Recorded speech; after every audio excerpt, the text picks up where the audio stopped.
You're listening to Inside the Locker Room with Wimp and Barry Sanderson on Tide 100.9 in Tuscaloosa. Tomorrow night, the high 82. I'm James Spann on the ABC 3340 Weather Center on Tide 100.9. It's 64 degrees in Tuscaloosa. Inside the Locker Room with former Crimson Tide basketball coach Wimp Sanderson and his son, former SEC and ACC assistant basketball coach Barry Sanderson. It's time to take you inside the locker room on your home for Alabama sports. Tide 100.9 and streaming on the Tide 100.9 app.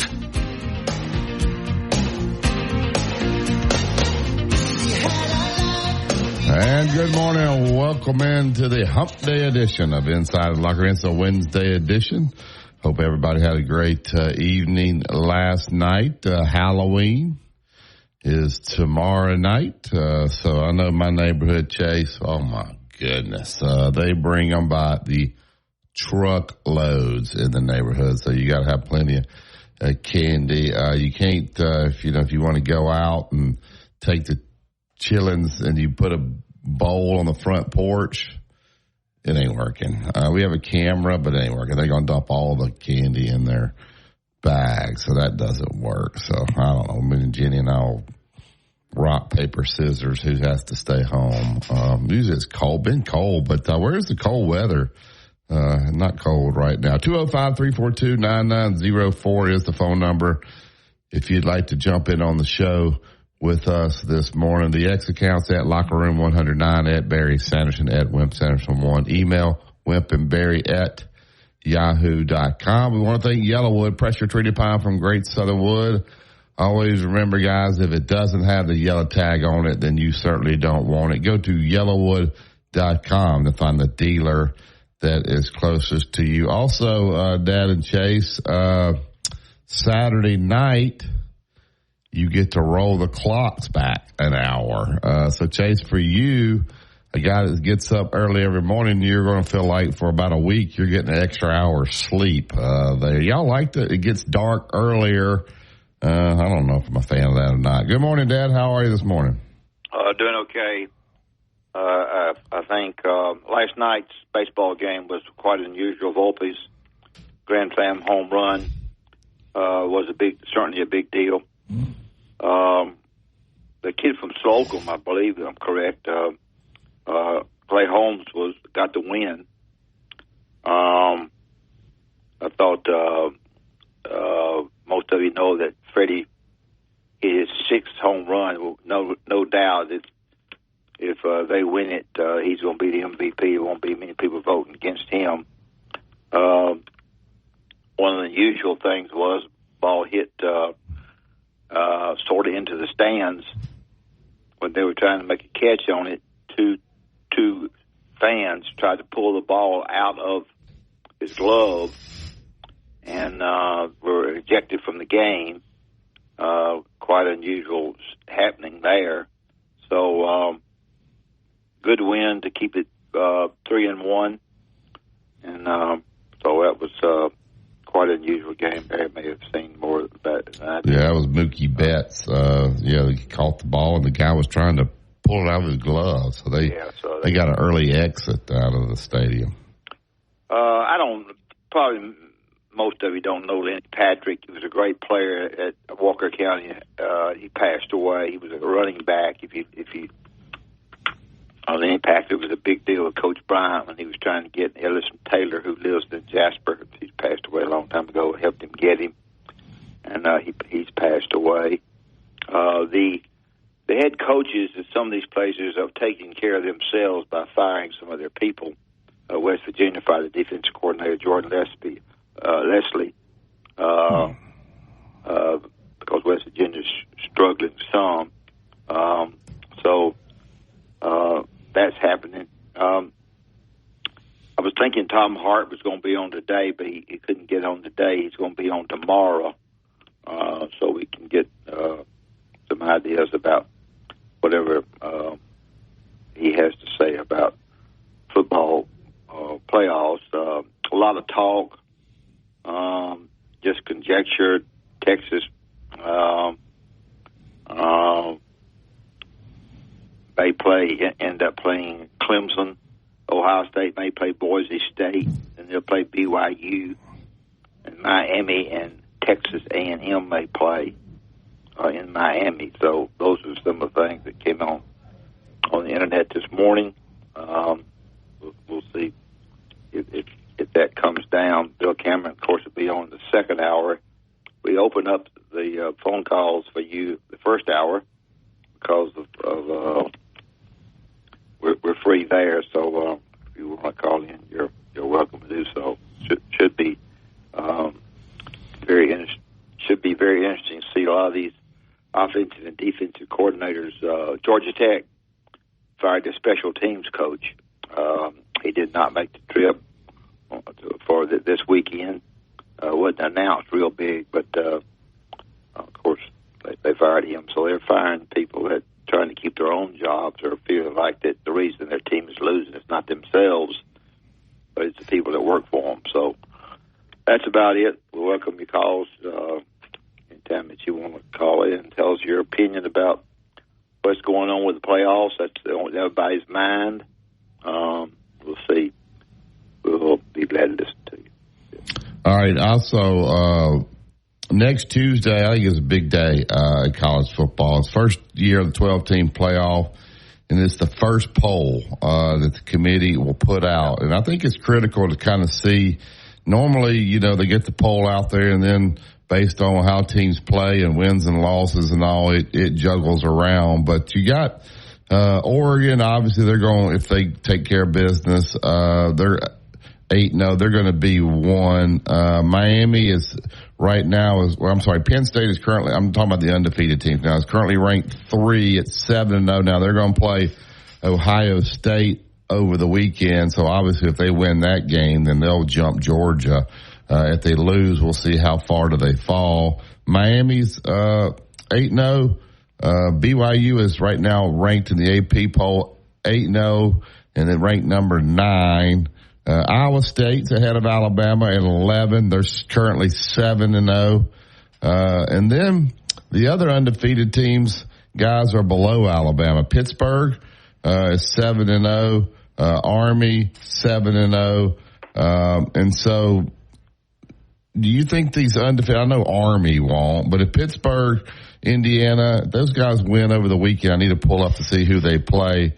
Should they be ranked ahead of Alabama in this first poll? If you're undefeated with Alabama, when I'm talking about Alabama specifically with 2 losses, should Pittsburgh and Iowa State and Indiana already is in the AP poll by 1 slot there. I would think you got to put those teams ahead of Alabama now, especially with Alabama having 2 losses, not playing great against South Carolina. But it'll be interesting to see where do they land in this first poll. I think this first poll is critical. It's one that they got to be very careful that they put out because it's going to be a lot of scrutiny on it. When it's a 4-team playoff, it's not that hard. But where do you guys, Dad, where do you project Alabama to land in this first poll? Do you think that all these undefeated teams, maybe with the exception of Army, maybe Army should as well, should be ahead of the Crimson Tide? Well, I think Alabama's in the fight, as you said, but I don't know. I really don't have an answer to that. I know I looked in studying this morning, not trying to avoid your question. Auburn had, a 7-point favorite, and Georgia 16, Tennessee 16, South Carolina gets 2.5 against A&M. I would say maybe that the teams that continue to win, if Pittsburgh has played well, that they may jump ahead of Alabama. But we're going to have the biggest scrutiny in the world about the finals, about the final pick. It is going to be a lot of radio talk there. So I don't really have a feel for that. Yeah. So if you let's look here real fast. The teams. Ohio State they go to Penn State. Ohio State's a 3.5-point favorite. I don't think Alabama's going to jump either one of those teams regardless of what happens in that particular game. Air Force takes on Army, so Army will still be undefeated heading into the first poll. Oregon travels to Michigan, but Alabama's not going to catch Oregon, obviously. Iowa State, currently 7-0. They're 4-0 in the Big 12. They're at home against Texas Tech. Texas Tech will beat them if they don't play. Texas Tech scores a lot of points. Yeah, Iowa State here is a 13.5-point favorite. Indiana, kind of the darling team. Kirk Cignetti, who's 63 years old. If you're 63 years old, are you a candidate for jobs? If Florida or one of those jobs, is that too old to be hired? You probably got another good 8, 9, 10 years in you. Will he be hireable, or is Indiana, will he stay? They'll try to keep him. Yeah. They'll do everything they can, even though it's a basketball school. They'll try to keep him.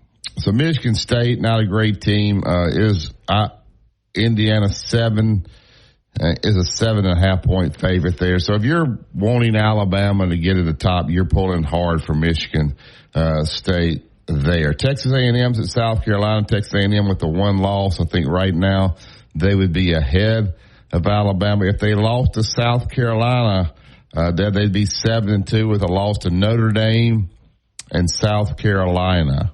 Should they be ranked ahead of Alabama in the first poll, even if they lost to South Carolina, or Alabama be ranked ahead of those guys? Well, it's hard to say. I know that Tuesday ranking comes out before Alabama plays LSU, and it makes it really.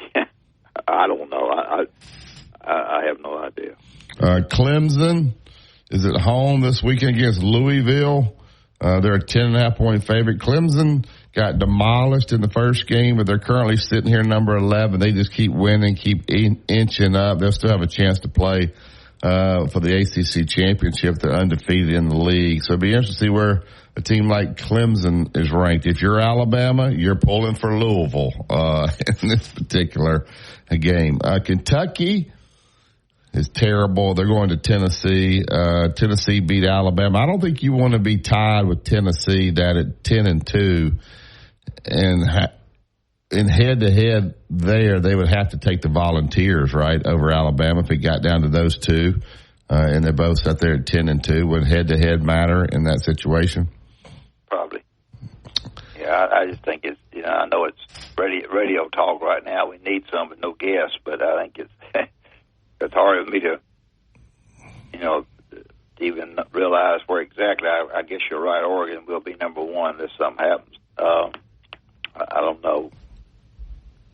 I do think, and nobody will agree to this. Switching from that if Florida were to lose his job, I'd hire the guy at Penn State.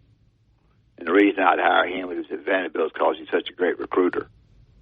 And well, would you leave Penn State to go to that dumpster fire at Florida? I don't think I would, but if the money's right, you might. They're after our show the other day, we were talking about this, and a lot of the boosters are saying, if Florida shows that they can play with Georgia, then the money people are going to ante up. But if they show they can't, they're going to ante down. So we'll see. Well, when you say ante up, you mean ante up for NIL? Yeah, try to get the NIL where they need it, and on the people that they, the head coach going in there and saying these are the 5 guys we've got to have. We got to do whatever we can do to get them. We're on the move now. We just played Georgia, a 21-15 game or something. I think that's sort of where they are. I don't think Max seems to think it's all cut and dried. I don't know as much about it as Max does, inside. I'm not sure it is.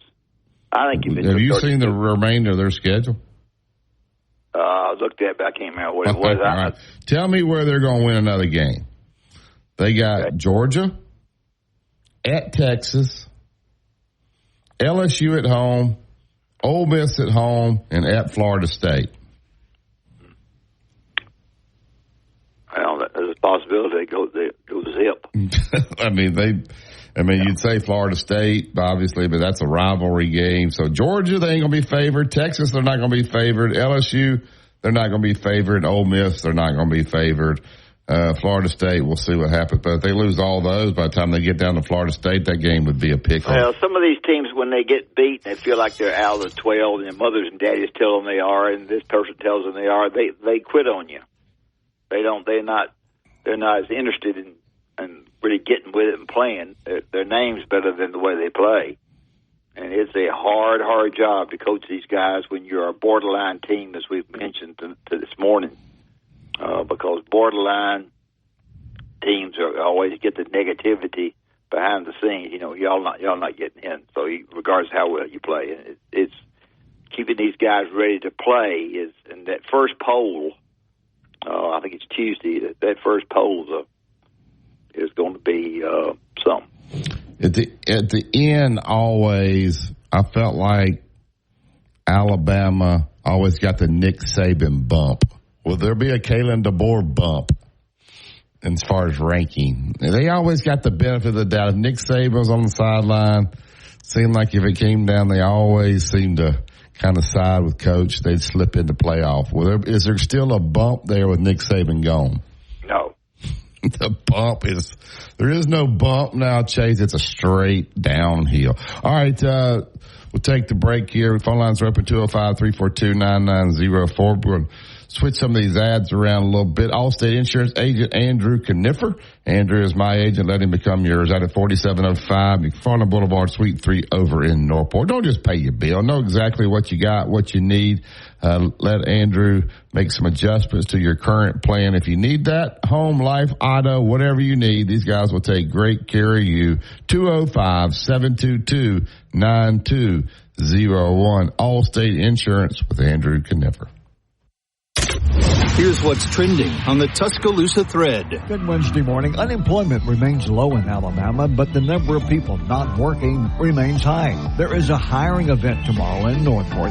It's scheduled for 10 a.m. until 1:30 p.m. It will be at the Northport City Hall. That event is sponsored by West Alabama Works. There will be another hiring event a week from today at the Jasper Civic Center.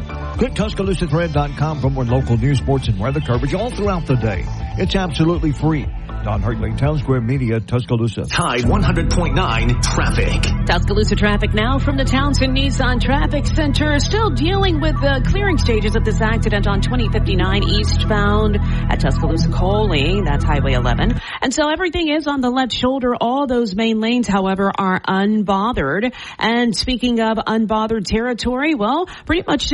Or drop out to help their family put food on the table. You can help change their future in a single moment. See how far your support can go at unbound.org.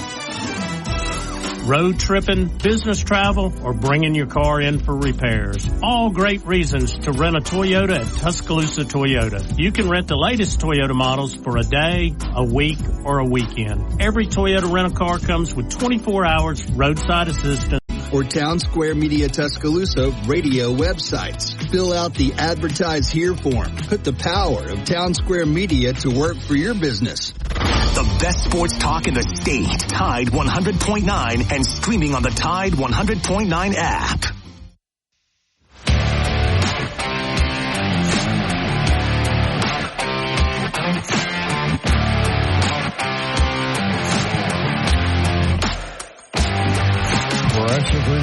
From Great Southern, as always, brings you the 7 o'clock hour. Always remember, guys, if it doesn't have and gals, if it doesn't have the yellow tag on it, you don't want it. All right, the Yellowwood Hotline, get Philip in. Good morning, Philip.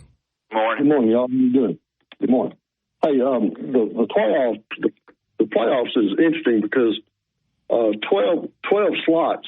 It sounds like a lot, doesn't it? It sounds like a good chance, but really, if you're a fan of Alabama or Tennessee or Ole Miss or LSU, 12 is really not a lot because then you're looking at the reality of 8 slots because you've got Georgia, Ohio State, Georgia, Penn State, Oregon, and Miami right now pretty solid in those bye positions, and throw in Iowa State and BYU. So that's part of the issue right there is those 8 slots that are remaining because Clemson, BYU, Army, Texas A&M, SMU, BYU, Kansas State, Notre Dame, and Indiana, and SMU are all right now, this late in the season, better with you with better schedules coming up. So 12 is not a lot, especially when you start filtering it down to the levels you might can make. So, but you say they're looking at the buys, but they got to win their conference championship. So whoever wins that ACC championship is going to get the bye, right? That's how that works. Whoever wins that's true. Mm-hmm. But those teams right now those teams are either undefeated or with one loss. Georgia obviously has a loss, but you've got Miami and Oregon and Penn State right now sitting pretty well. I kind of think Penn State's going to beat Ohio State this weekend. What's going to be interesting is teams like Ohio State and Texas, if they have 2 losses at the end of the year, they're looking at possibly missing the playoffs. Yeah, but one of Ohio State's losses is to Oregon. If the other one's to Penn State, then I know Alabama's got the Georgia win, but those are a lot better losses than Tennessee and Vanderbilt. So you would think Ohio State would be ahead of Alabama in that scenario. Well, I guess the point I'm making is that there's going to be a handful of teams that are going to mess it up for teams like Ohio State and Texas and Alabama. If they finish strong, there will be a handful of teams out there, just like there was when there were 4 teams, that are going to make it complicated for some of those schools to get in. It's going to happen. Yeah, but when you say they're going to mess it up for Alabama, Alabama messed it up for themselves, not winning Vanderbilt. Yeah, Barry, what I'm talking about is I'm talking about the fan bases that are clutching to, hopes of getting in just because of who they pull for. The reality is going to set in, and there are going to be some big schools that are going to be severely surprised and disappointed in the end when they don't get in. I think it's going to happen. Yeah, it'll definitely happen. The toughness of the schedule is what all these athletic directors are looking at, because they're trying to fix a non-conference schedule for the future. And I think that's something we don't really know the answer to. The tougher your schedule and you lose, does that give you still a pluses? That's difficult to figure out. I mean, if Alabama and Tennessee are both 10-2, then Tennessee you have to go head to head there, right? So you don't want to be tied looking at that last spot with a team like Tennessee. Now, if Alabama and Texas A&M are tied at 10-2, or then you got to go back and look and find out, okay, what are the quality, what are the wins, what are the losses when they didn't have head to head. But I think when you have a head to head matchup, especially with 2 teams in the same league, if you beat that team, shouldn't you stay ahead of them, sure. Philip? Yeah. You would think that. Yeah. We just don't know what the committee is going to do. It's that controversy is still going to be there. Yeah. It doesn't really, to me, matter too much how many teams you've got involved. There's going to be some controversy at the end. Like right now, I think the 3 ACC schools that I think could conceivably get bids. 3 SECs, you're looking at 4 Big Ten teams that might get in. You've got the Big 12 is going to put somebody in. The Independent will put somebody in, probably Notre Dame. But, if Army beats Notre Dame and you get some crazy wins like that start happening, then it's going to throw a kink in there. Yeah, I think the Big Ten is for sure getting 3. Probably 4 if Indiana continues to do what they're doing. Oregon's going, Penn State's going, Ohio State's going. So now you're down to Indiana, and so that'll be interesting. The Big 12, the one that's interesting, BYU's currently 8-0, Iowa State 7-0, Kansas State 7-1, and Colorado, honestly, would be the other team at 6-2. There. Do you see the Big 12 getting 2, the winner, and then probably, I guess, the runner-up probably get eking in? Well, good question. Great question. It's just like the Big 10 question. You mentioned Ohio State getting in. But if they lose to Penn State and they finish the regular season at 10-2, and they don't go to their championship game, they're going to be nervous. Yeah, but when your 2 is Penn State and Oregon. I know, Barry. I'm just telling you. If Alabama, I know what you're saying, and it makes perfectly good sense. But it's deep into the year, and I think there's a possibility you could have a higher number of undefeated and one-loss teams well into the final stages of the year. Same thing happened last year.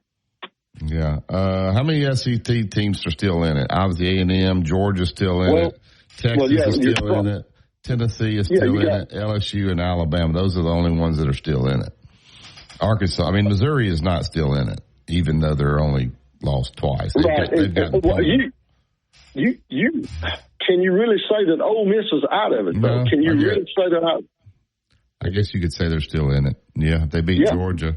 They got to run it out. Yeah. They do. There's no margin for error. Ole Miss and Alabama have to win out. Yeah. So it'll be. I just think that first poll is going to be interesting. It's going to tell you a lot about what they think about strength of schedule and then what they think about being undefeated, regardless of what your strength of schedule is for these top 4 conference teams. So. Yeah, well, like I say, the layering is going to be interesting, and those last 8 slots to me are going to be a little bit more interesting than the first 4. Yeah, well, the first 4 will be easy. Those are. That's right. Yeah. That's right. So those last 8 people are going to start tightening up. I mean, it's really 7 because there's going to be one non-power 4 team in, so it's really only 7 slots after those 4. Not 8. Yeah, that makes it even tighter. Yeah, so it'll be fun. So, thank you, Philip. Yes, sir. Thank y'all. All right, we'll get to break here. We got Tony holding. We always enjoy talking to Tony, so I don't want to cut him short. So we'll get right back. We'll get to Tony. We got phone lines open 205-342-9904. You listen to Tide 100.9 and 1230 AM WTBC. It's the home of Alabama sports. Tide 100.9 traffic. Tuscaloosa traffic now from the Townsend Nissan Traffic Center. Still dealing with the clearing stages of this accident on 2059 eastbound at Tuscaloosa Coley. That's Highway 11. And so everything is on the left shoulder. All those main lanes, however, are unbothered. And speaking of unbothered territory, well, 864-9170. What do you have to lose? Call 800-564-9170. Again, 800-564-9170. Tide 100.9 Tuscaloosa weather. The sky partly sunny today. A small chance of a shower this afternoon or this evening. Most places stay dry. The high today 81, tonight's low 64. Tomorrow a mix of sun and clouds. The chance of a shower in spots tomorrow night. The high 82. I'm James Spann on the ABC 3340 Weather Center on Tide 100.9. It's 64 degrees in Tuscaloosa. You're listening to Inside the Locker Room with Wimp and Barry, only on Tide 100.9 and streaming on the Tide 100.9 app.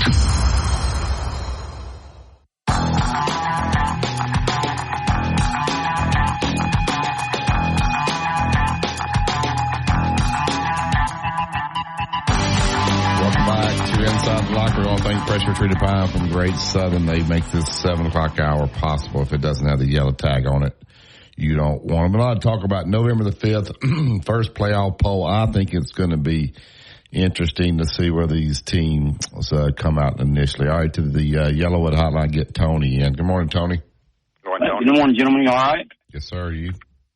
Excellent. Thank you. I agree, Barry. I wonder, the thing is, none of us really know because we don't know what guidelines or what specifics they're looking at. Is it strength of schedule? We don't know. Is it who you beat and win? We don't know. Is it how many points you're scoring and how you look when you win? No one knows what kind of premise they're putting on. Alabama's got a really high strength of schedule. I think we're 5th. But Barry, I'll play devil's advocate with you for a second. Okay. You said about, the 2 losses for Ohio State, if they lost, would be to Oregon, who's number 1, and then Penn State, who's currently 3rd. Well, who is Ohio State beating? True. If they play the 2 ranked teams they play and they lose both those ranked teams, then you got to look at who they've actually beaten. And the same thing. Okay, well, another good point. I think Georgia's setting it. Is Georgia 2nd right now? Yeah, they're sitting at number 2 in the AP. Which if Penn State wins, then I think they'll jump Georgia. Yeah. All right. Well, let's pretend that being devil's advocate again, let's pretend that Georgia gets upset. Does that mean Alabama automatically jumps Georgia because we beat them head to head? You get what I'm saying? Yeah, well, they're not going to jump them from Alabama's 13 or 14. That Georgia win, and Dad, you comment, that Georgia win in Alabama's pocket is big. So if you're Alabama, you really need Georgia to win and to continue winning. Mm-hmm. And I think you really need Vanderbilt to beat Auburn this weekend. If it gets down to a scenario, you want Vanderbilt to keep looking pretty good. You don't want them to falter down here at the end of the season and not win another game, not be bowl eligible, all the things. And they got a tough schedule. So I think the two teams that and you kind of want Tennessee, or you want Tennessee to get the 3 losses or do really well, because you don't want to get into a scenario where it goes head to head with those guys. I hear you about Ohio State. Who have they beaten? Just the Big Ten and the money and all that. That's just. I agree. It's just. But that Georgia win in Alabama's pocket is big. That's big right now. Yeah. Also, man, I look at it too. If you have teams like Indiana, and now does Ohio State play Indiana? Does Ohio State play Indiana? Let me pull up Indiana's schedule. Go ahead. I'll tell you here in just a second. Well, if that's the case, let's pretend they don't. All right, here. And Indiana's got Michigan State, Michigan, Ohio State, and Purdue. They got to go to Ohio State. Okay, yeah. I don't see Indiana running that out, honestly. Well, do you take a one-loss team, and let's pretend they went out, but they lose to Ohio State. Do you put them in above Alabama? If we went out. Do you put an 11-1 Indiana team ahead of a 10-2 Alabama team? I don't think you do. I don't either. Now, look, if they don't, there will be some mad folks out there, but, there's going to be mad folks no matter what you do. Again, we don't know. We don't know what they're looking at. Are we looking at Alabama's jersey? Or are we looking at this team, this particular team, and how this team has played? I will agree, Barry. Alabama has not played well this year. I think everybody wants to say Missouri. I think our best win, the most complete we've looked, is against Wisconsin. Yeah. That's the most complete game we've played. But. It would have been nice if Wisconsin beat Penn State, but it's a good point. Look though, last year was the same. There was no reason for Alabama being in a last second win against Auburn like we were. I didn't think Alabama was playing good down the stretch, and the very next week they beat Georgia. I mean, who'd have thought that? But yeah, it's just, I don't know. That's a great question because we have not. Like I said, I think the best game we played was our third game of the year, and we haven't looked the same since. We haven't looked the same since the first half of Georgia, and I don't know what the answer is for that. No, I mean, but I will say if we do win out, then you got to look at who we beat and go from there because we still got a ranked LSU team to play. We've already beat a ranked Missouri, beat a ranked Georgia. That's really your last chance to get a good win, to be honest, Tony. If you lose another one, it's over with. But the teams like your last caller was talking about Missouri. I mean, not Missouri, but Tennessee is an interesting case, along with Ole Miss, along with some other Texas A&M, for an example. What if they lose to Texas and that's it? What do you do with them? Yeah. Did Alabama get, at the end of the day, a Nick Saban bump? Everybody had so much respect for him, what kind of coach he was. He never politicked until the end. He always and that was smart. I mean, he just get ready for the next game, next practice. And then at the end, when it was all said and done, then I guess he would give his little Alabama resume speech or whatever. Not too bad, but did you get that bump probably with him? Now the teams were good too, don't get me wrong.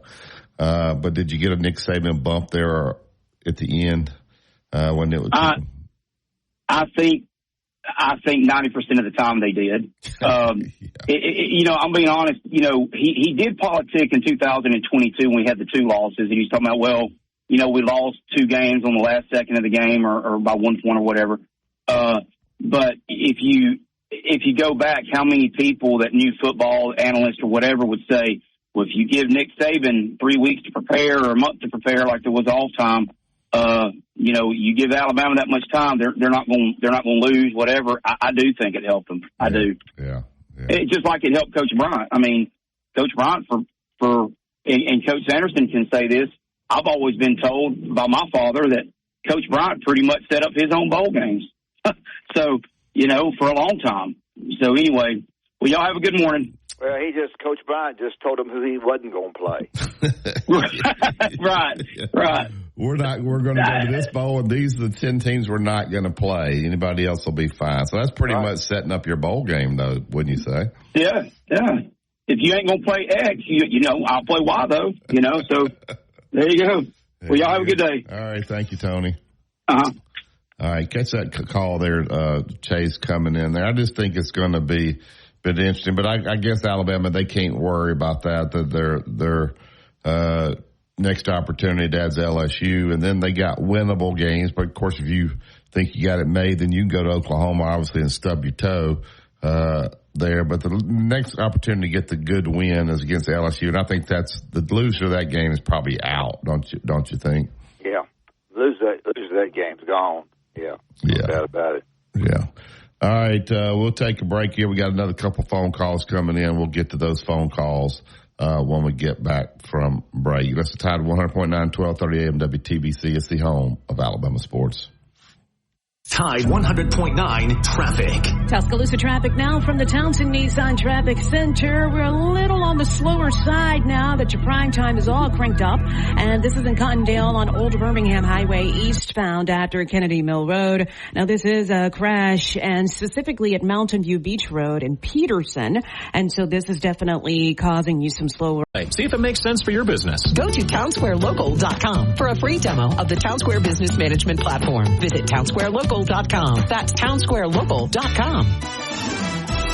Road tripping, business travel, or bringing your car in for repairs. All great reasons to rent a Toyota at Tuscaloosa Toyota. You can rent the latest Toyota models for a day, a week, or a weekend. Every Toyota rent-a-car comes with 24 hours roadside assistance and is backed by an entire team of people you know and trust. Rent a Toyota and let's go places. Reserving yours is a breeze at TuscaloosaToyota.com. 365, 24/7. You'll find road and utility crews, tow truck, law enforcement, and first responders working along Alabama's roadway. We're making improvements and helping our communities stay connected. We're working hard to make sure you're safe on the road. Now we need your help to make sure we're safe too. Alabama's move over law requires you to move over a lane when you see flashing lights on the roadside. And if you can't safely move over, please slow down. Visit DriveSafeAlabama.org, brought to you by the Alabama Department of Transportation, Alabama Broadcasters Association, and this station. The Alabama Securities Commission protects you from financial fraud. Anyone asking you for investment money must be licensed. You're careful with your money. Fraudsters aren't. Before you invest, call our hotline at 1-800-222-1253 to verify the licensing of the person making an offer and the product. Don't lose your hard-earned money. Learn to protect yourself at asc.alabama.gov. Paid for by the Investor Protection Trust and brought to you by the Alabama Broadcasters Association and this station. Serving part-time in the Army National Guard has led to a lot of firsts for me. It paid for me to be the first person in my family to go to school. That education got me to the first day at my dream job, which I can still hold while I serve part-time. That job and the home loan benefits I got from the Army National Guard helped me buy my first house. I also know that I will be one of the first to respond if my community ever needs me. Sponsored by the Alabama Army National Guard. Aired by the Alabama Broadcasters Association and this station. Tide 100.9 Tuscaloosa weather. The sky partly sunny today. A small chance of a shower this afternoon or this evening. Most places stay dry. The high today 81, tonight's low 64. Tomorrow a mix of sun and clouds. The chance of a shower in spots tomorrow night. The high 82. I'm James Spann on the ABC 3340 Weather Center. on Tide 100.9. It's 65 degrees in Tuscaloosa. Catch every game and every moment right here. This is your home of Alabama sports. Tide 100.9 and streaming on the Tide 100.9 app.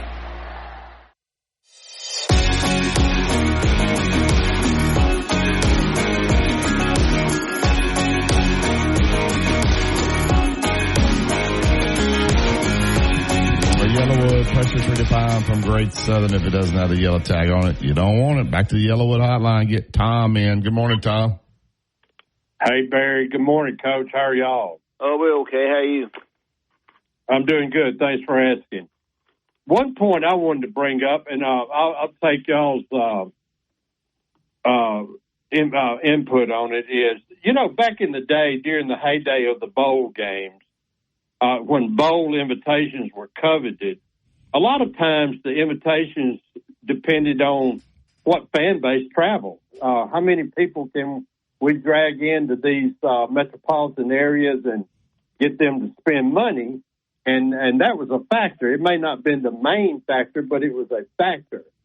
Now, my contention and question is that the deal now is, I think that sometimes if two teams are close, they look at how viable are they on TV. Do they drag in ratings on TV as an addition to a fan base that travels well? I think that that's a factor. I really do. And you were talking about this, and I'm going after the Saban bump. And I'm saying that there's a TV bump involved, too. I sure hope not, Tom. I sure hope not. Dad, do you think it's they look at matchups and... I'm saying if the teams are close. Yeah, obviously. I would hope not. But I don't know what... I'll tell you one thing. Back in Coach Bryant's day, Tom's right on it. Yeah. Coach Bryant, they really studied. They studied the bowl. They knew who they wanted to play, who they didn't want to play. And they were invited because of the money situation. As far as the fans coming in, if their team really traveled with great fans, a lot of fans, that was huge. Died down. That was huge. I'm gonna be interested to see after the first round. Okay, you go the second round, then you got the third round in the championship. Who can afford to travel all those places? If your team keeps going on, moving on, how in the world? Like, so if you're, let's say whoever gets a home game, so in the first round, 5 plays 12, there's an upset, so that team that travel, those fans that travel, they're going to have to travel. They have to travel. I mean, there's just no way. So is that going to be? I'll tell you what, I got a cousin of mine is married to. Her husband's a lawyer, very successful. I'm not going to say where because it gets into too much private stuff, but he's very successful as a lawyer. Now, he's not a trial lawyer or ambulance chaser. He's not that kind of lawyer, but they're well off. But they used to go to every freaking game everywhere. You know what I mean? Yeah. Especially the postseason games.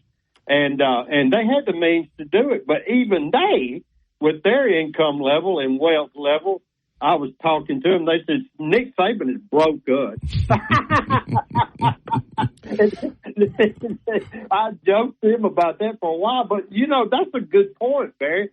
Who can afford to fly those damn jets all over the... Well, I mean, let's say if Texas A&M makes it to Atlanta. Well, that's a flight. That's for the SEC championship game. And then... you got the playoffs, so you're going to be traveling for that. A&M, it ain't going to bother them. Yeah, that's true. Bad example. But, all those jets lined up out there for the game the other night. I mean, it was unbelievable. Well, the average fan ain't doing all that. Now the old guys, yeah, they're doing it. But I think it's going to be. But I thought I wanted to hear your take on if two teams, and I'm talking about the initial playoff, and I'm talking about you get two teams that come up there. Let's say two teams are 10-2 and similar type opponents, but one's got a big following on the fan base, and they get good TV ratings. I think that plays into it. I really think do. You could. Let's say because I think. 7 plays 10. So if you had 7 and 10, but you had maybe the 8th place team would be a better matchup for the 10. I could see them flipping 7 and 8 there, couldn't you? Yeah. I think there's some manipulation that could go on now. I don't think it'd be drastic. I don't think they'd take a 10 and 2 over an undefeated for an exaggerated point. But I'm saying if you can move on one seed and set up another matchup, a more intriguing matchup, or try to stay away from a matchup that's already happened, So I do think there'll be some of that stuff going on. Yeah, I do too. I think there is some manipulation, and I think there's a lot of factors, though. I don't think there's one single factor. But I really believe that at the base of it, it's going to be they're going to try to get the best teams in there. I think they will too. I think they've got that one caveat that the one team outside the two. What do you call the Power Four? It used to be the Power Five. What do they call that now, Tom? Other. That one team's going to slip in. All right. Thank you, Tom. Thank you. All right. Anyway, it's interesting to talk about. I've been kind of hard on Deion, Deb, but they've kind of got that thing straight over there. I never in the world would have thought they'd be 6-2. They're 4-1 in the Big 12 now. He's going to lose his son and Travis Hunter. I think Travis Hunter should win the Heisman.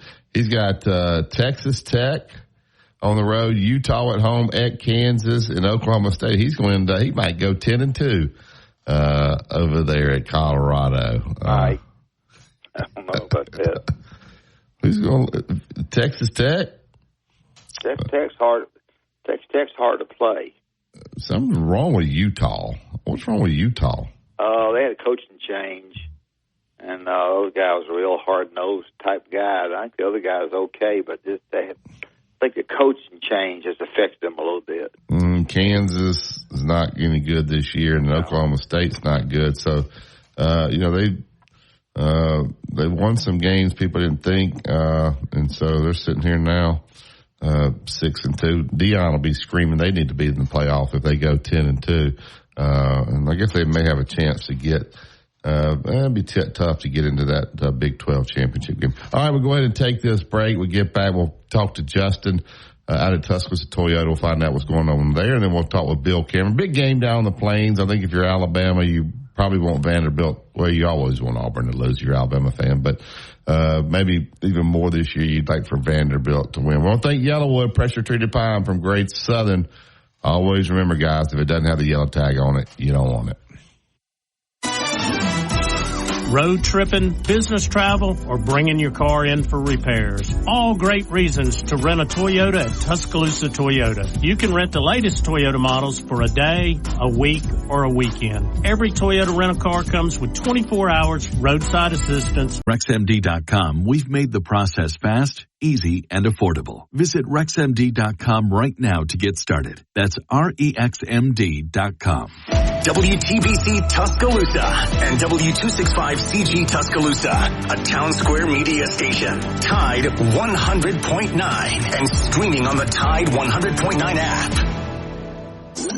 From the Fox Sports Studios in Los Angeles, here's Eddie Garcia. In Game 4 of the World Series, the Yankees stay alive with an 11-4 win over the Dodgers. Anthony Volpe hit a grand slam home run. Gleyber Torres added a 3-run shot, and Aaron Judge drives in his first run of the series. The New York bullpen also got the job done, closing it down. 5 shutout innings to end the game, allowing just 1 hit. Freddie Freeman still doing his thing for L.A. 4th home run in 4 World Series games. 3 RBI, but not enough. The Dodgers still lead the series 3-1, but we will have a Game 5 tonight back in the Bronx. In the NBA, the Nuggets outscored the Nets 144-139 in overtime. Denver's Nikola Jokic, a triple-double, 29 points, 18 rebounds, and 16 assists. Mavericks over the Timberwolves 120-114 in a rematch of last year's Western Conference Finals. Kyrie Irving, 35 points for Dallas. In the NHL, the Capitals beat the Rangers 5-3. Washington star Alexander Ovechkin had 2 goals. He's now 38 away from breaking Wayne Gretzky's career goal-scoring record. Inside the Locker Room with former Crimson Tide basketball coach Wimp Sanderson and his son, former SEC and ACC assistant basketball coach Barry Sanderson. It's time to take you inside the locker room on your home for Alabama sports. Tide 100.9 and streaming on the Tide 100.9 app.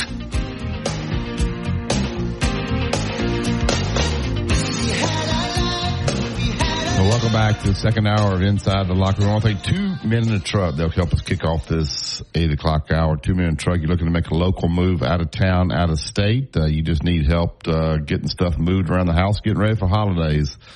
These guys will take a stressful situation, which is moving, and make it easy for you. Give them a call today for the free estimates, 205-247-5050. As always, 2 Men in a Truck movers who care. All right, get to the 2 Men in a Truck hotline.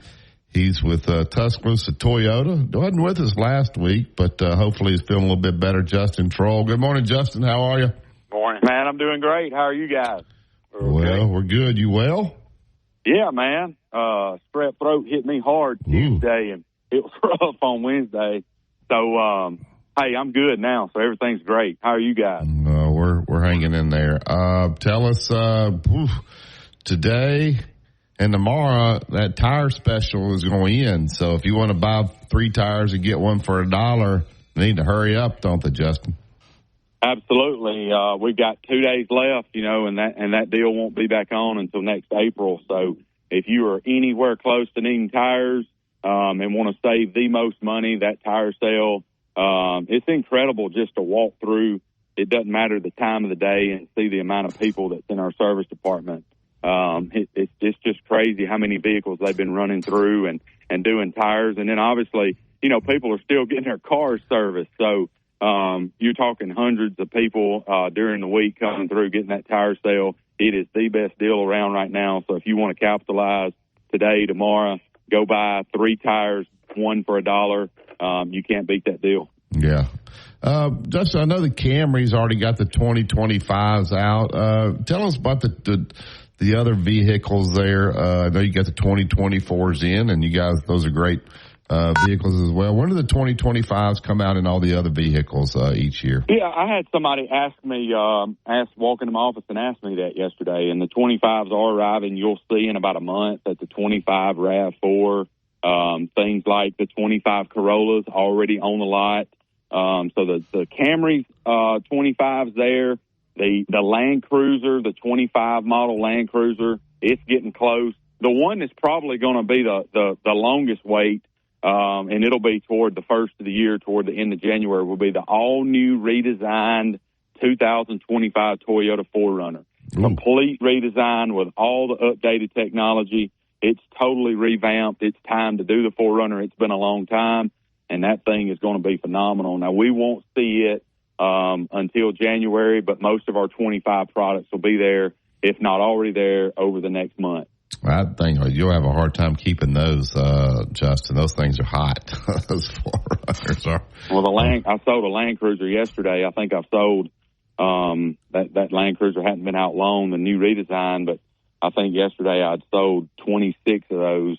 And yesterday was number 26. And you're talking about the Land Cruiser. People will have to decide, and you'll see this happen between the Land Cruiser and the 4Runner. Yeah. The Land Cruiser now is affordable.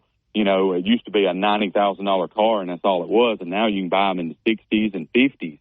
Really? So now people are going to have to decide between the new redesigned 4Runner and the 25 Land Cruiser when it gets there. Both of those are going to be just jaw-dropping. So, that'll be the decision maker that a lot of people have to decide. The great thing is we got both those products. And if you know anything, the 4Runner, best in its class. There's no competitor. And then the Land Cruiser does have competitors, but the Land Cruiser ranks very high. So we look forward to those opportunities, kicking off the new year.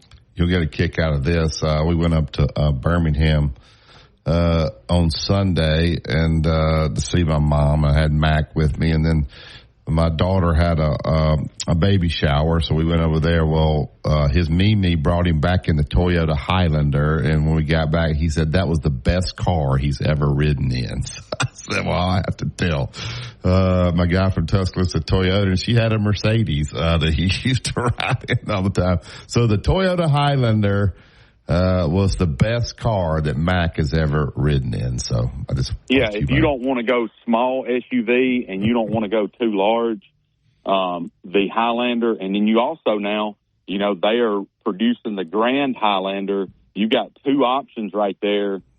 Just you got to come drive it. You got to come sit in it, look at it, feel it, just like you did, or just like whoever that person was. That's my little 8-year-old boy. That's the best car he's ever. It's just those cars, those Highlanders are like that. They're great, and they touch all the bases. They're affordable, and we have no problem selling those. And you can find them right there on our website at TuscaloosAToyota.com. Hey, how's your mom? How is everything? I didn't realize it. She had. Did she fall? Yeah, she had another fall. Dad can tell you a little bit more update. She's back home. Dad, go ahead. You can answer that. She's struggling, trying to walk again. She's going to therapist 3 times a week, but she's just struggling. The fall really threw her back. She'd gotten way ahead somewhat walking, but it's it's a hard deal for her to do anything around the house at all, go to the restroom even. It's hard for her, so it's a ongoing process. We've got people helping her, and I'll try to do what I can do while the show's going on, really. But thank you for asking. Appreciate it. Absolutely. Hey, Wimp, yesterday in my computer system, it had a note in there that you are 2 years removed, 2 years anniversary from buying your vehicle from me. It was 2 years ago, I think Monday, that you had your car. So I know it's probably about time for service because I hadn't heard from you in a while. So just let me know. Get down there and spend any time. I've gotten some calls. Yeah. The car's been great. I enjoy driving it. Yeah, absolutely. Let me know. You think he needs to upgrade it, Justin? No, I ain't upgrading. All right now. All right, Justin, Gordo. Who's Gordo got this weekend? I think Justin got in his car. It must be switching over to his car. Justin, you there? Justin going once. Barry, I'm here. Yeah, there you go. Who's Gordo got this weekend? Last weekend, Gordo's. It kind of confused me because I thought that Gordo, the playoffs started this week, but they know Gordo has a bye, so they don't play this week. They're gearing up to host next Friday night. I think they play Rogers. All right.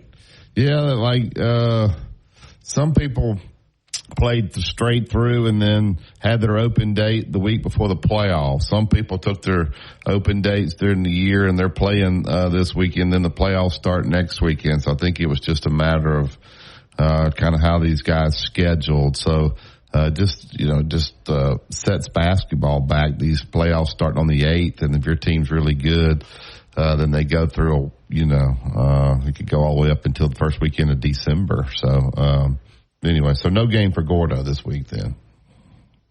No game for Gordo this week. They open up next week, and we'll see what they can do. They've had a great year again this year, so a lot of high school football is going to be going on, and looking forward to it.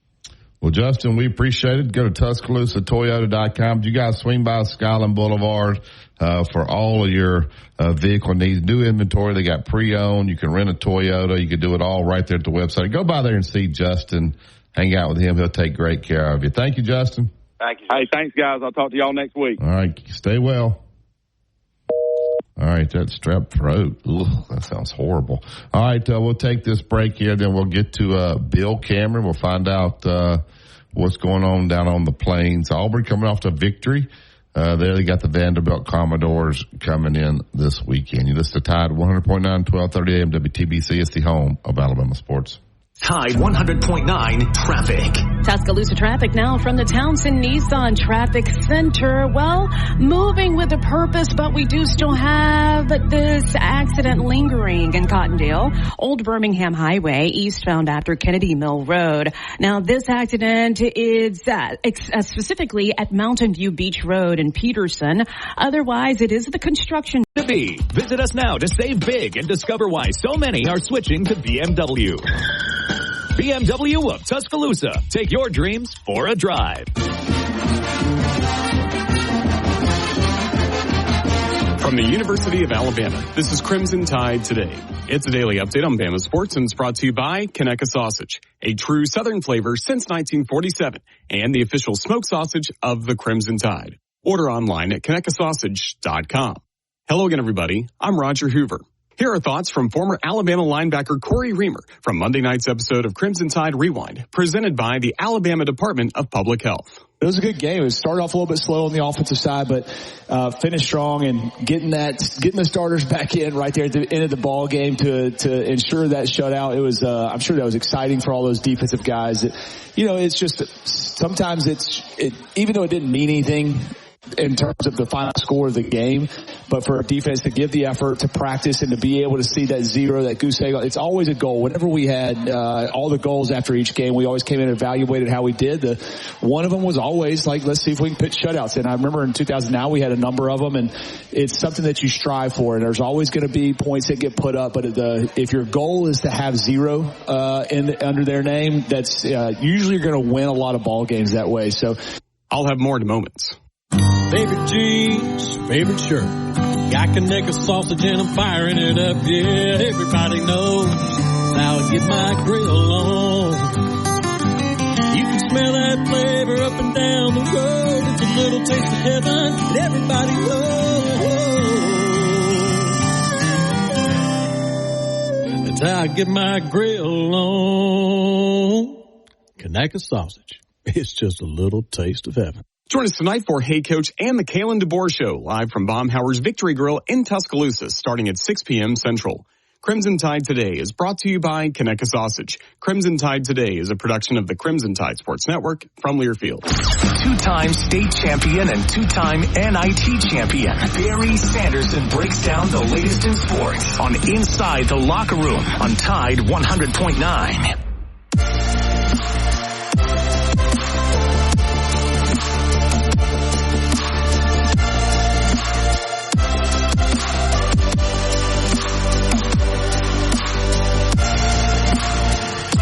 Welcome back to Inside the Locker Room. We get right up to the Yellowwood Hotlines, the ESPN 106.7, The Drive down in Auburn, open like Monday through Friday, 4 to 6. Joins us every Wednesday, Bill Cameron. Good morning, Bill. How are you?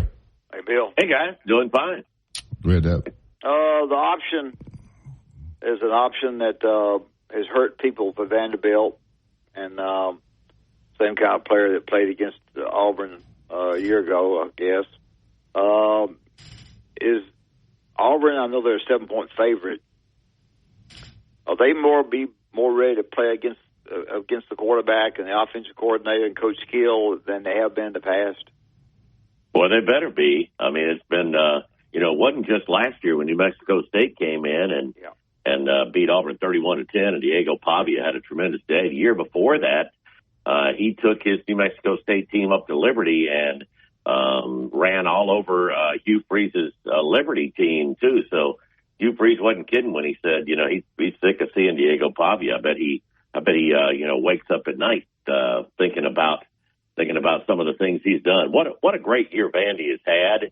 I mean, they played Texas a lot closer than just about anybody expected, too. So, I mean, they've shown that it wasn't just a one-off in their game against Alabama. You look at their losses, and I mean they're within a field goal in just about every ball game of being unbeaten. So Auburn's got a big task in Diego Pavia.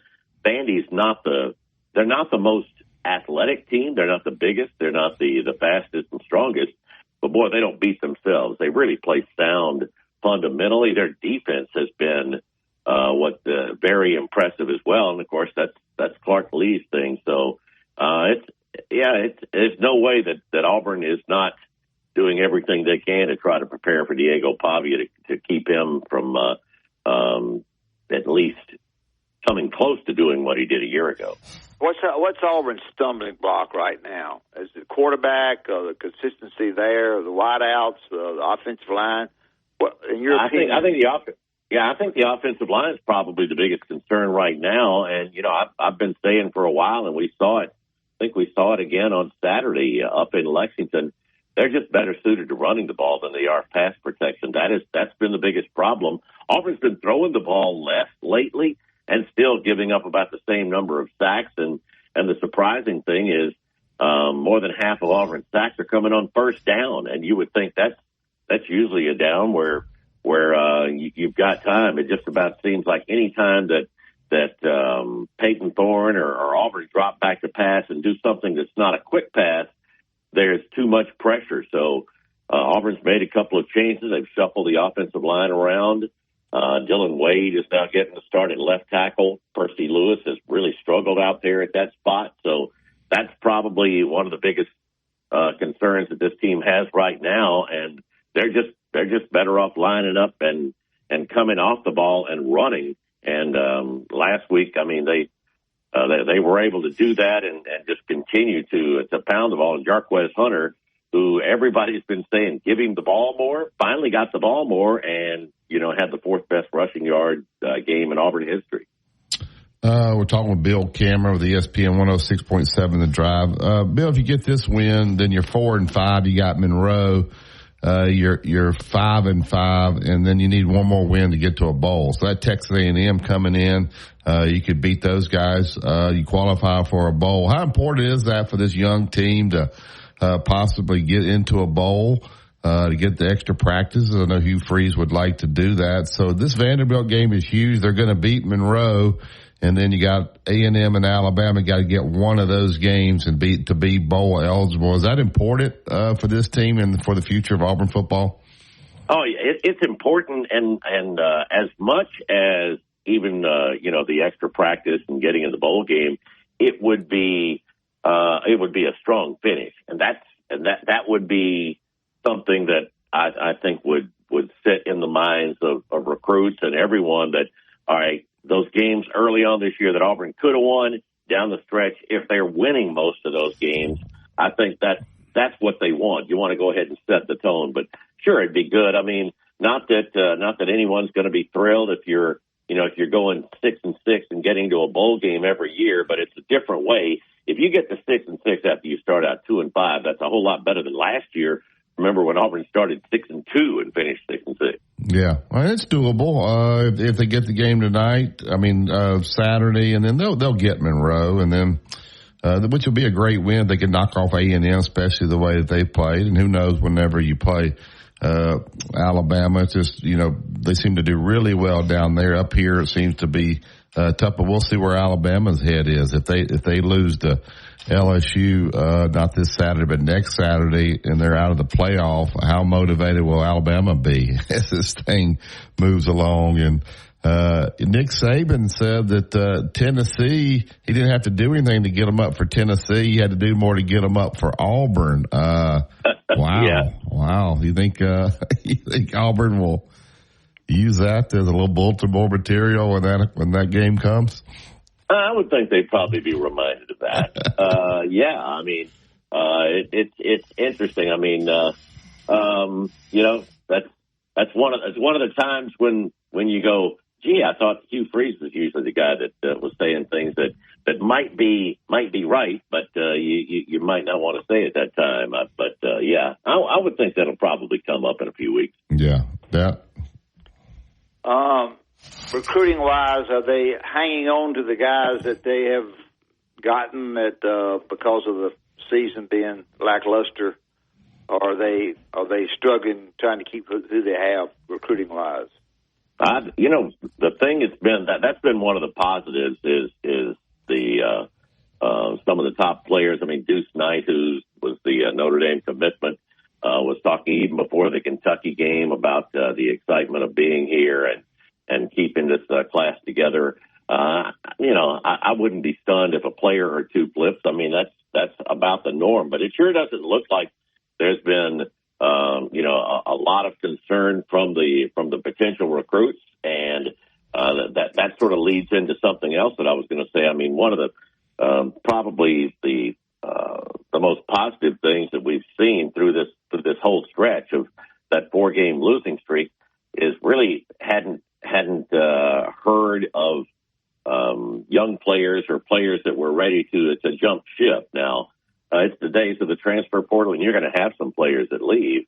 But the way that this team has continued to compete and get out there and play hard, they just needed to get a win and have some results, some positive results from all the work that's been going on. But no, I haven't heard of any big concerns. I believe that they're in good shape to keep this class for the most part together.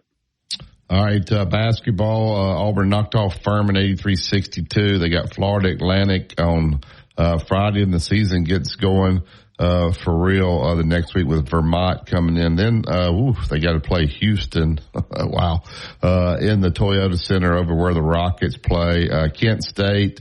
North Alabama, Dad's alma mater. Then they go to Maui. I suggest you go on that trip. And they got Iowa State in the first game in Maui. So they're with Iowa State and Houston, two teams ranked in the top 10. So I want to find out pretty early kind of where they are, won't they, Bill?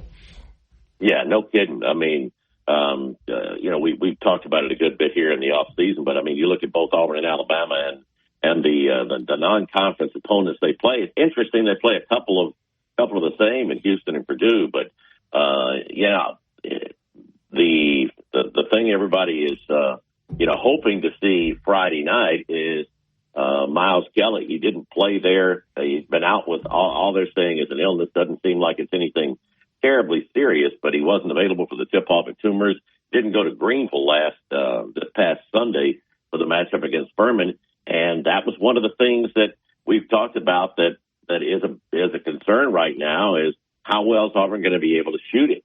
And they did not shoot it extremely well. They got to a really slow start, ended up going just 4 for 22 from 3-point range. Denver Jones was just 2 for 11, and he's the other guy that's supposed to be a shooter. Kelly's been the best shooter here in the preseason workouts, and they're going to need some guys out there to keep teams from wanting to sag back in. I thought it was interesting.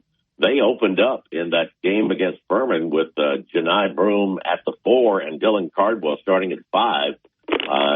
It'll be interesting to see how much they do that. I think some folks thought, well, they're just looking at that a little bit, and that's not going to be something they do. But it appears that is definitely going to be against perhaps less athletic or teams they feel like they have size advantages against. They can do that. But it's that time. Everybody's really excited about it and looking forward to the start of the regular season a week from today. God, I look at the roster. Dylan Cardwell, it seems like he's been there like 9 years. It does, doesn't Bill.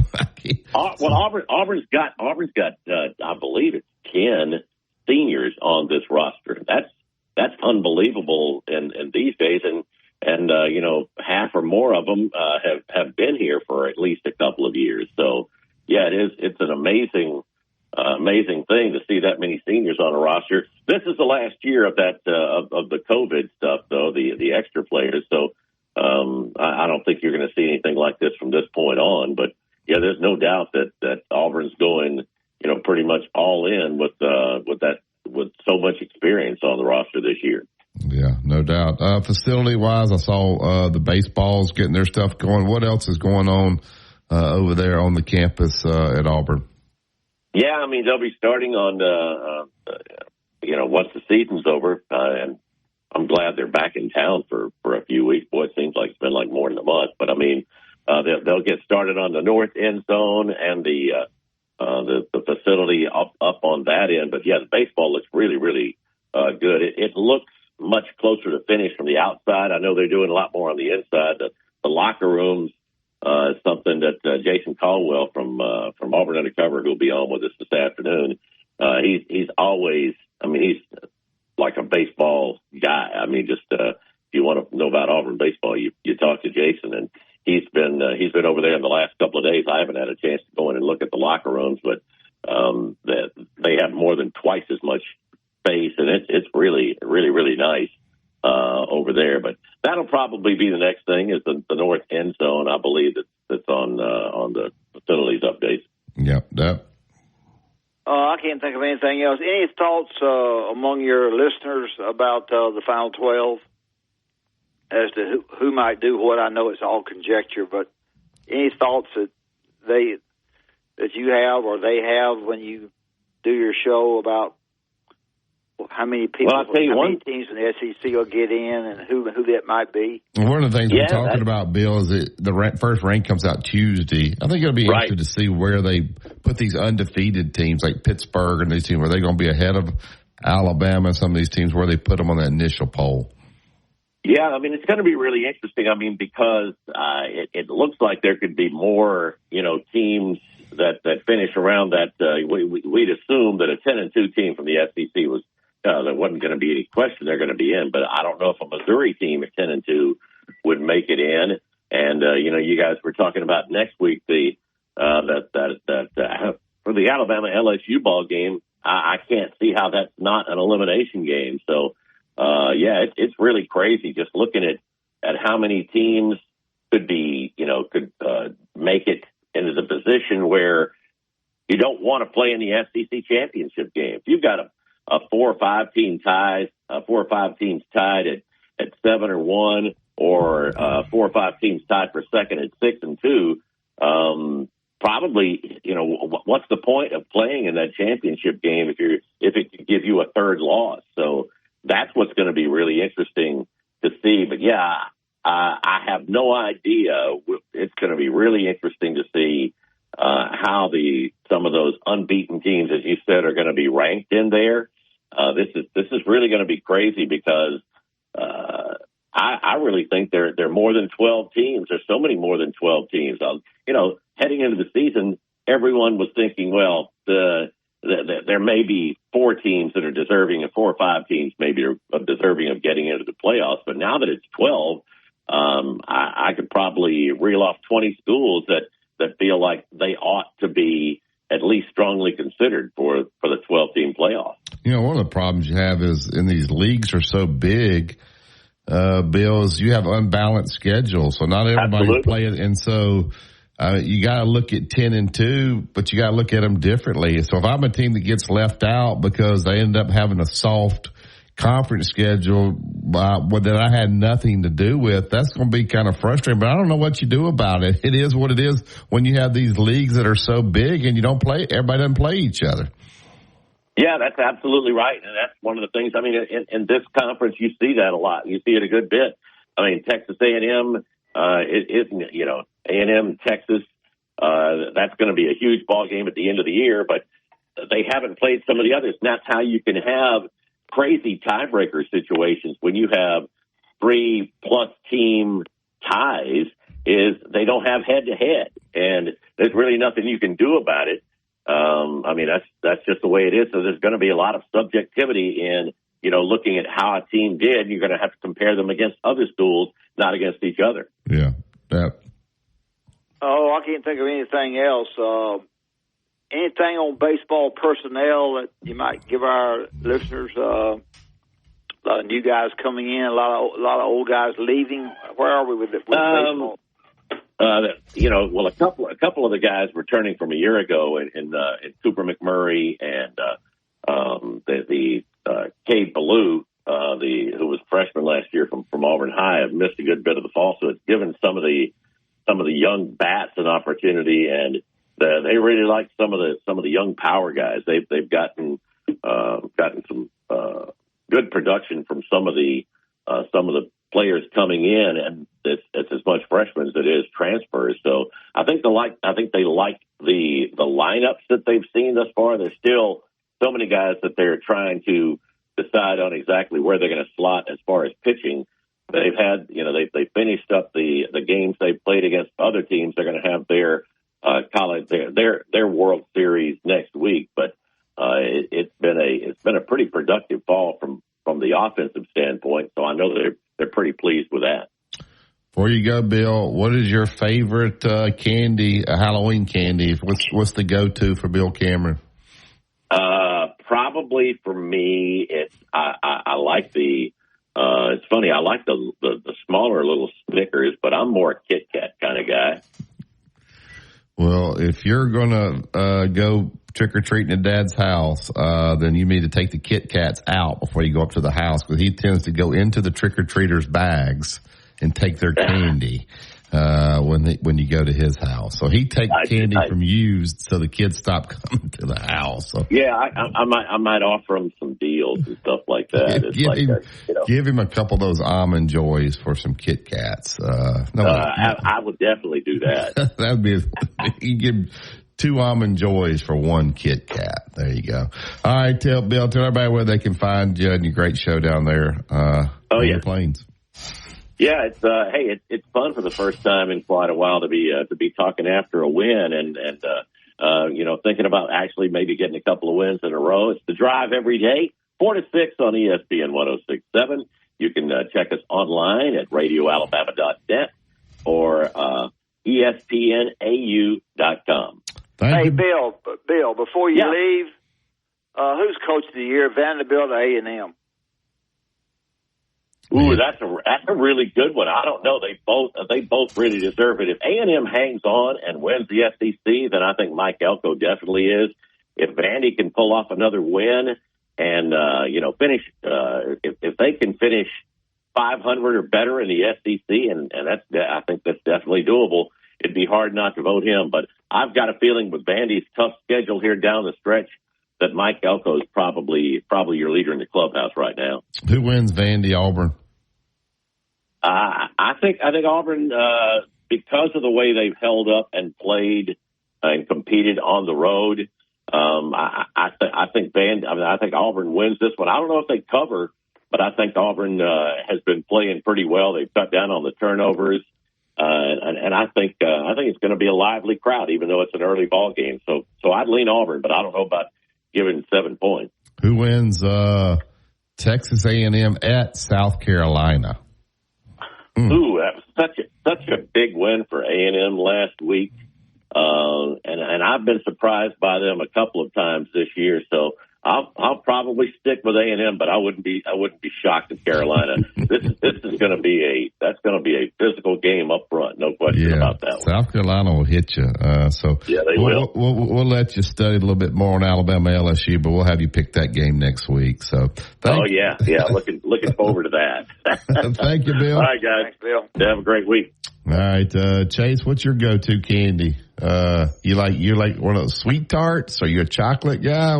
I am a chocolate guy. 258365.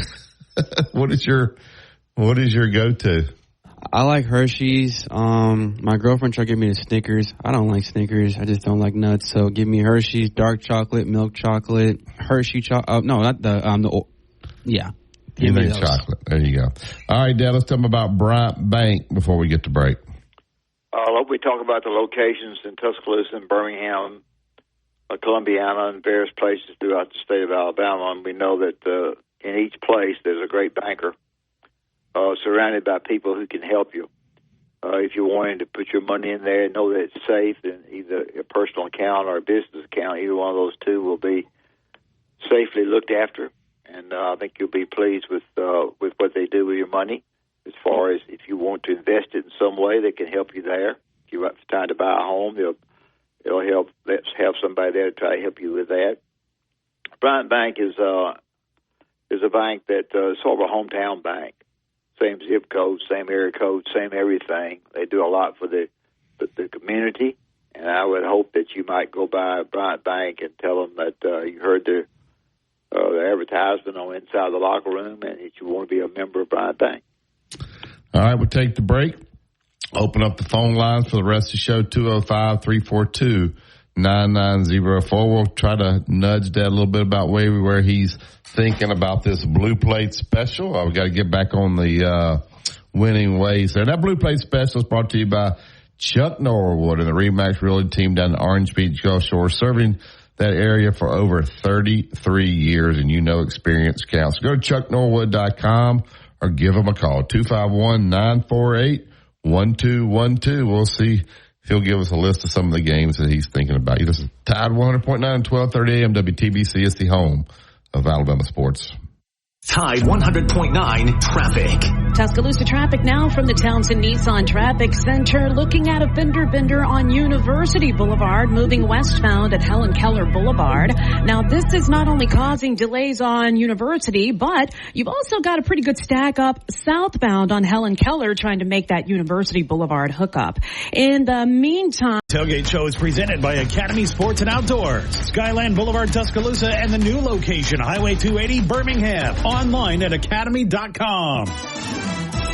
Road tripping, business travel, or bringing your car in for repairs. All great reasons to rent a Toyota at Tuscaloosa Toyota. You can rent the latest Toyota models for a day, a week, or a weekend. Every Toyota rental car comes with 24 hours roadside assistance. Any problems you got with a damp crawl space or a crack in your foundation. They even do pest control and lawn care. Full service Alabama Professional Services at alabamaprofessional.com.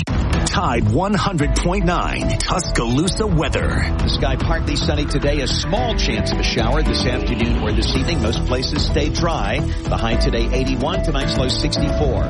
Tomorrow a mix of sun and clouds. The chance of a shower in spots tomorrow night. The high 82. I'm James Spann on the ABC 3340 Weather Center on Tide 100.9. It's 65 degrees in Tuscaloosa. The flagship station for Alabama Crimson Tide sports. Tide 100.9 and streaming on the Tide 100.9 app.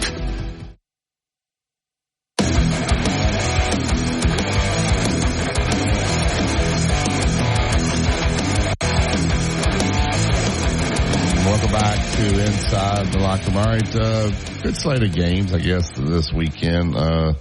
As always, Chase, Dad says they're hard. So I think Vegas tries to make them hard. I think the parity now in college football makes picking games a lot more difficult there. So, Dad, what are some of the games you've currently looking at? I don't like any of them. I kind of like UAB's giving points to Tulsa. And they're playing at UAB. There ain't not going to be any home field advantage there. Tulsa gets 3. That's not bad. North Carolina and Florida State. Florida State gets 2.5, and of course it's at Florida State, but their crowd is not going to have an effect there. A little bit of Oregon and Michigan. They're at Michigan, though. Michigan gets 15. I've run up and down the line trying to figure it out, and I don't know what I want to do. Clemson is 10.5 points against Louisville, but Clemson is good defensively. Louisville's not, so I'm scared of that. And the rest of the SEC games, I can't find any. A little bit, I've kind of gone back a little bit towards South Carolina, getting the 2.5. But South Carolina can find a way to lose pretty often. I don't know. You got any you like? No, I don't know. I really want Chase and Dad. I want Arkansas to beat Ole Miss just for personal reasons, because that will be Ole Miss's third loss, and then when that happens, I'll have a new yard guy. But the line is 7 there. But the game's at 11. You think Ole Miss could be in their sleep at 11 o'clock? Lane Kiffin's mad he's not getting any night games in the SEC. Maybe he's worried about the wrong things. Do you see Arkansas? There'll be a home field advantage there for Arkansas in that game. But the ones that I've mentioned, the best home field advantage, because Arkansas went crazy when they beat Tennessee. And their fans are still bragging about that. They don't like Ole Miss, and they don't like Kiffin very well. And so I would think you've got some home field advantage there with Arkansas. Arkansas's gets 7, I think it is, as you said. So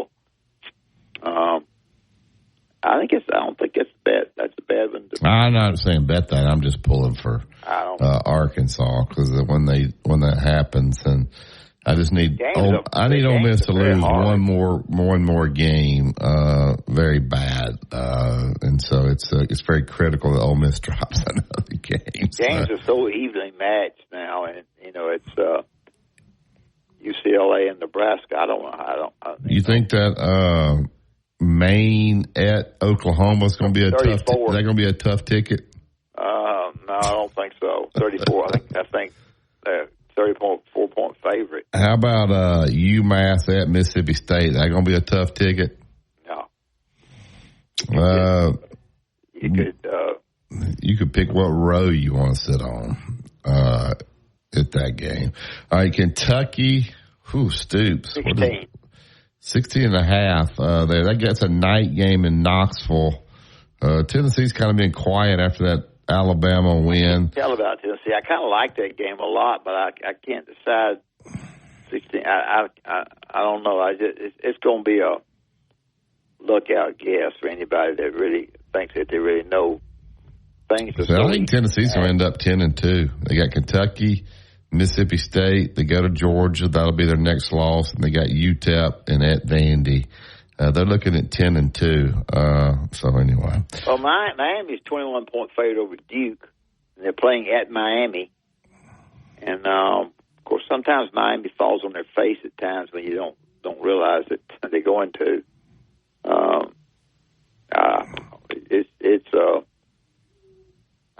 It's a booger bear to pick. I think I'm not sure. All right, we got Cowboy holding here. Let's take a break. I don't want to cut him short, and then we'll get to Cowboy when we get back from break. It's Tide 100.9, 1230 AM WTBC. It's the home of Alabama sports. Tide 100.9 traffic. Tuscaloosa traffic now from the Townsend Nissan Traffic Center. Looking at a fender bender on University Boulevard, moving westbound at Helen Keller Boulevard. Now, this is not only causing delays on University, but you've also got a pretty good stack up southbound on Helen Keller trying to make that University Boulevard hookup. In the O'Reilly. Need a little help? O'Reilly Auto Parts can help. Need advice? We've got advice. No matter what you need, we have thousands of professional parts people doing their part to make sure you have it. Exceptional customer service. Just one part that makes O'Reilly stand apart. The professional parts people.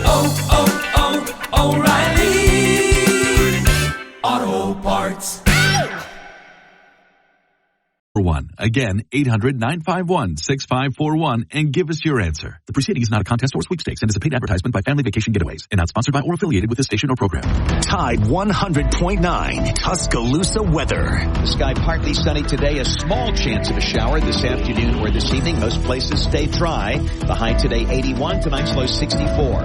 Tomorrow a mix of sun and clouds. The chance of a shower in spots tomorrow night. The high 82. I'm James Spann on the ABC 3340 Weather Center on Tide 100.9. It's 66 degrees in Tuscaloosa. Mr. SEC Tournament Wimp Sanderson gives you his excellent analysis every weekday on Inside the Locker Room, right here on Tide 100.9.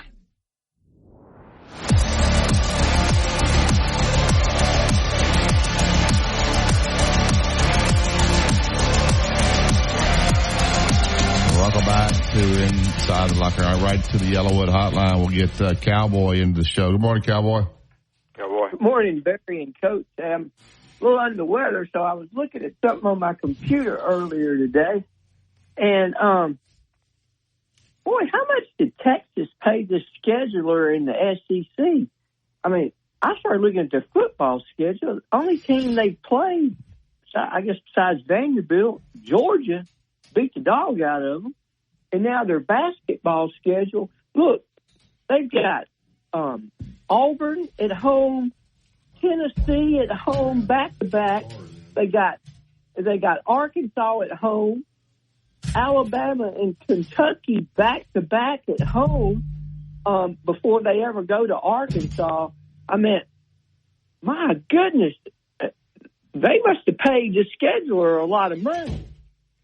Football, they got Florida left, at Arkansas, Kentucky, and at A&M. That's not exactly a juggernaut. We've said that all along. That's why we thought Texas would be.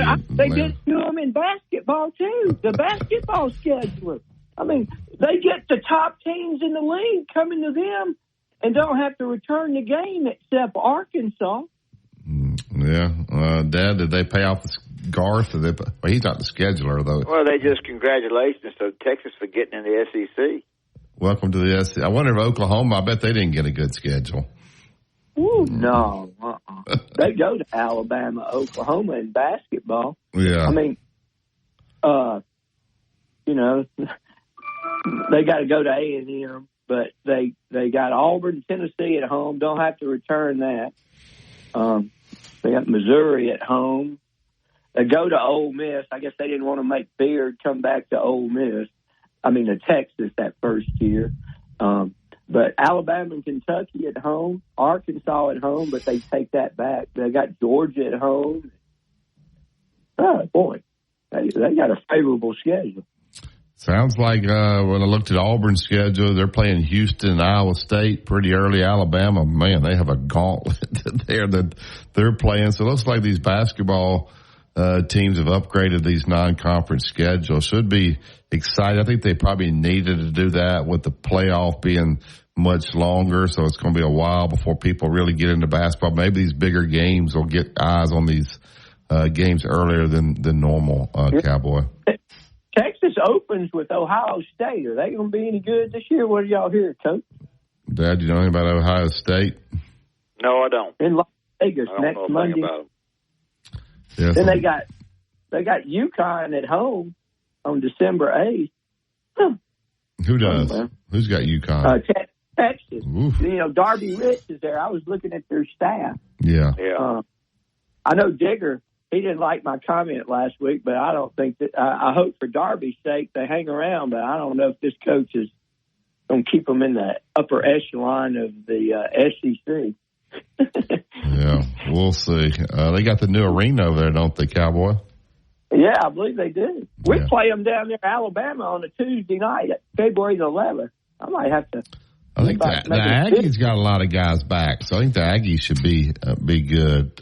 So should be good. Should be good league. I think Alabama's sold out pretty much every game here, so we'll see if they can get them there during the week. They opened up against UNC Asheville on Monday. They got Will Wade coming in a week from Monday with Manisa. I might have to miss that though. I gotta open up my season that same night. So, your boy Will Wade will be here.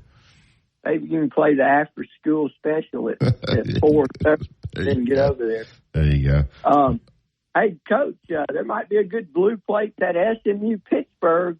You know, I kind of like. I looked at that. And I didn't mention it. I like that. I like Pittsburgh in that. I don't like SMU. Who do you like? Yeah, I kind of like SMU. Pittsburgh. Really? Well, you like? I like Pittsburgh in that game.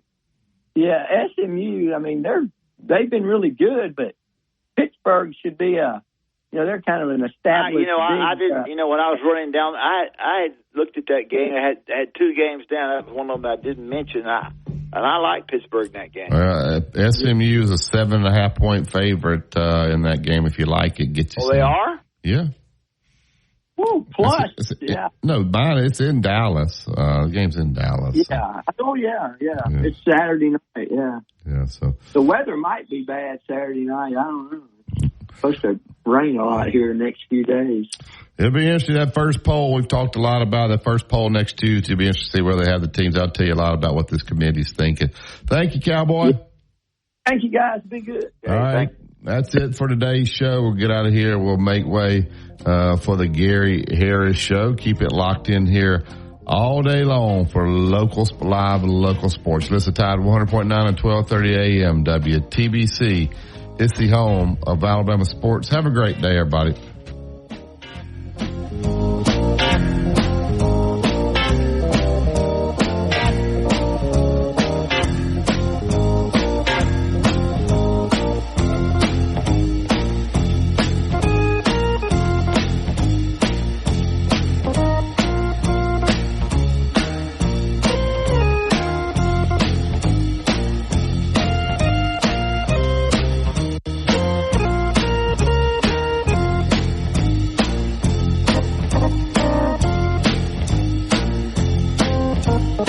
Bye.